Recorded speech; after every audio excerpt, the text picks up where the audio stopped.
கோவிலில் நடந்த ஒரு திருட்டு சம்பவம் மிகப்பெரிய அதிர்ச்சியை ஏற்படுத்தியிருக்குங்க பார்த்திபன். எங்கே அப்படின்னு சொல்லி கேட்டிங்கன்னா, கிருஷ்ணகிரி மாவட்டம் ஹோசூர் அருகே பத்தலப்பள்ளி அப்படிங்கிற ஒரு பகுதியில் இந்த சம்பவமானது அரங்கேறி இருக்கிறது. அந்த பகுதியில் ஸ்ரீ நாகாத்தம்மன் கோவிலில் நடைபெற்ற உண்டியல் திருட்டு சம்பவம் பரபரப்பை ஏற்படுத்தியிருக்கு. முதல்ல இது தொடர்பான காட்சிகளை நாம் பார்த்துடலாம். எஸ்.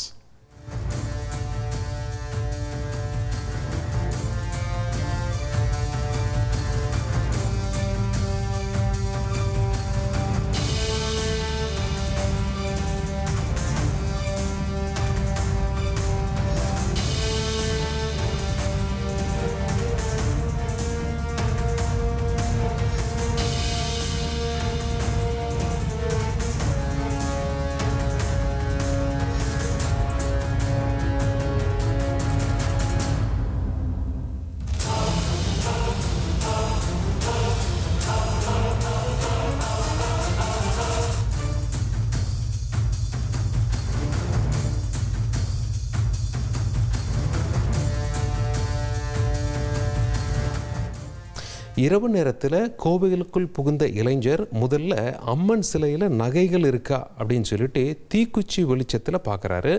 பின்னர் கோவிலில் திருடக்கூடிய பொருட்களை தேடிய அவர் இறுதியில் உண்டியலை அடியோடு பெயர்த்து எடுத்து சென்றுள்ள காட்சிகளை நாம் பார்த்தோம். உண்டியலை உடைக்க பலமுறை முயன்றும் முடியாத நிலையில் உண்டியலை தோளில் சுமந்தபடி அங்கிருந்து தப்பி சென்றுள்ளார். உண்டியல் காணாமல் போனதை கண்டு அதிர்ச்சி அடைந்த பொதுமக்கள் போலீஸில் புகார் கொடுத்திருக்காங்க. போலீசாரும் இந்த சிசிடிவி காட்சிகளை வைத்து அங்கே விசாரணை நடத்தி வராங்க. இனி செல்லும் இடமெல்லாம் செய்தி. தந்தி டிவியின் வாட்ஸ்அப் சேனலை ஃபாலோ பண்ணினா செல்ல இருக்கும் இடமெல்லாம் செய்தி. இதோ QR கோட் இப்பவே ஸ்கேன் பண்ணுங்க, ஃபாலோ பண்ணுங்க.